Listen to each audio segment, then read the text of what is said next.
This is the new Ben Johns Perseus 60mm paddle, arguably one of the most popular out of the new Joola Gen 3 paddles that just got released. And let's just say this thing is interesting in a lot of very good and bad ways. Because of that, there are a few things you should know before you consider buying this, especially because I think a lot of people aren't talking about it. Anyways, if any of this is helpful, please consider subscribing and let's jump into things. All right, let's talk about the main attraction and selling point of this paddle real quick, which is their new patented propulsion core technology, aka the thing that is supposed to make these paddles one of the top paddles on the market for power. This propulsion core is in all 5 of their new Gen 3 paddles, with no exception to the Perseus. They are made up of a charged carbon surface with a honeycomb core with vibration dampening foam in the center. Now, if you ask me, it's a bit too much of a stretch as the wording's a little too similar on how I'd write my resume, but it is what it is, they're marketing. Anyways, this new propulsion core technology is supposed to, and I quote, allow for more explosive power on drives, counters, and speed-ups with refined feel and control on dinks, drops, and resets, which I found to be partially true, but we'll get into that in a bit. Anyways, let's get into the specs. This is the 60mm Perseus, a $280 paddle without tax, which has a listed average weight of 8 ounces, a paddle length of 16.5 inches, a paddle width of 7.5 inches, a grip length of 5.5 inches, and a grip circumference of 4.25 inches. Now, something to note is the handle length where you can actually grip it is actually about 5 inches, but you should still have plenty of room to grip it with a two-handed backhand unless you have massive hands. Now, the length and width of the actual paddle was also slightly smaller, like 2 centimeters less, which really isn't a big deal, but if you're like me, I'll take every centimeter I can get. Still, here's a side-by-side comparison of the original Hyperion as well, if that's helpful to compare. Also, since it is the new Gen 3 paddle, the Perseus also comes with an NFC chip where you can tap your phone to the handle to authenticate your paddle, among a few other things. Kind of a cool feature. Here are also some of the other selling points with this paddle that they have listed, but at some point I swear they just started making stuff up, like the full tech pure grip, because I don't even think that's a real thing. But anyways, let's get into the part that really matters now, the feel in gameplay. All right, let's start with the power. Just to get out of the way, the hype around the power of these things are very real. And even though this is only the 60mm version of this paddle, it's still ridiculously strong. As I mentioned earlier, these Gen 3s were advertised as one of the strongest and most powerful paddles on the market, and I can safely say that is true for the most part. The drives are of course crazy as well and definitely noticeably faster than your average paddle. A lot of people were even comparing these specifically to the Gearbox Pros, and I personally think the driving is actually slightly stronger still with the Gearbox,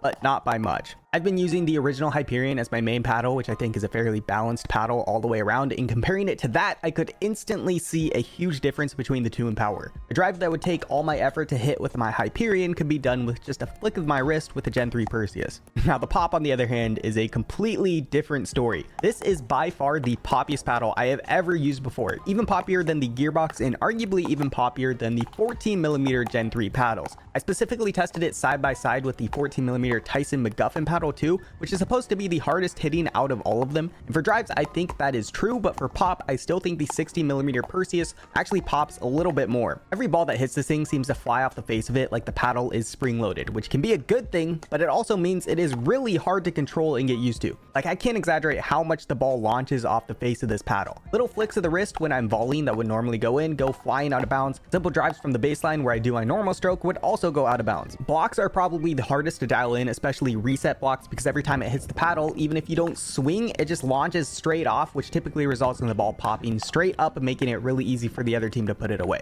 That said, it works both ways. High drive blocks and counters are just stupid fast because of how much it bounces off of these things. Even though it makes low blocks really difficult, it makes high blocks and counters deadly with barely any effort. And while every paddle does have an adjustment period, it's worth noting that this paddle in particular has taken the longest for me to adjust to by far, and I am still getting used to it. It was the first paddle that I've used where I felt like I kind of needed to relearn how to play pickleball from scratch. That said though, one of the really big upsides to this paddle is that if you could lock it in, I could definitely see this thing becoming a weapon just from the sheer power alone. In any case, for a rating on specifically power, I would give it a 9 out of 10. With all that said though, now let's talk control. First shot drops, in my opinion, as you probably could have guessed by now, are much harder than with your average paddle. And again, I'm not saying you can't adjust to it, but at least when breaking it in so far, it is objectively more difficult to use. I think part of this is due to the propulsion core and feel of the paddle when you hit the ball. Okay, I don't know exactly how to explain this, but normally when I go to drop the ball in, I can feel my paddle grip onto it and hold onto the ball slightly when it makes contact, and then I'm able to guide it into the kitchen.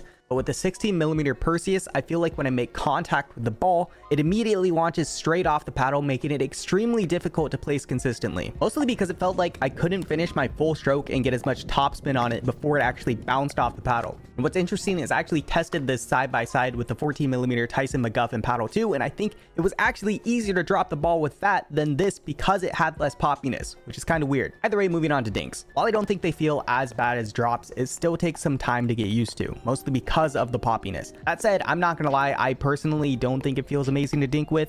It's not terrible, but it's not amazing. It just doesn't feel as smooth to me, but I think this part is more of a personal preference though over a performance factor. Overall, for control as a whole, I would honestly give it a 5 out of 10. All right, moving on to spin. So overall, the spin on this paddle is pretty good as long as you're able to get the spin off. This again comes down to the poppiness factor because half the time I feel like the ball flies off the paddle faster than I'm able to put spin on it. So many of my volleys, especially the lower ones where you really need to generate more topspin and then power, went straight into the net because it just popped off the paddle before I could get enough spin. That or just went straight up, making it really easy for the other team to put it away. Drives and serves, on the other hand, were a lot easier to get a solid amount of spin on. Additionally, there's been a lot of talk going around on how there's too much grit on these paddles, but for the Perseus, I think the grit is fine. I don't think there's too much or too little. That said, there's also been some talks about lack of consistency in how some paddles have more grit than others, so that may be something to look out for as well. And by the way, I'm not just talking about like the different Gen 3 paddles too, I'm talking about this Perseus paddle. Like, some people walking into stores and could notice a substantial difference between two Perseus paddles that were allegedly the same but had completely different grits. People are also saying that one side was grittier for them than the other, which I honestly kind of feel a bit of, but it's not too much of a difference. There's also the separate question on how long the grit will actually last, and personally I don't see the crazy spin lasting more than a few months, but I suppose only time will tell with that one. Overall though, just for spin, I would give it a solid 8 out of 10. All right, really quick, let's go over the sweet spot. So I actually think the sweet spot on this thing is okay. A lot of people were raving on how it has such a big sweet spot and it's way bigger than the Gearbox Pro, but I kind of disagree. I honestly think it's pretty similar. However, the dead spots for me feel a bit more dead. Like, don't get me wrong, it feels great when you hit it in the center, but if you hit it anywhere towards the outside of the paddle, sometimes it just straight up dies and sounds horrible, which I think also has to do with the more hollow core. That also brings me though into my next point, the cons of this paddle. For starters, I'm just gonna say it, this paddle sounds not great. Like, I'm sorry, but the sound it makes when you hit the ball with it is not what I would describe as satisfying. Just take a listen.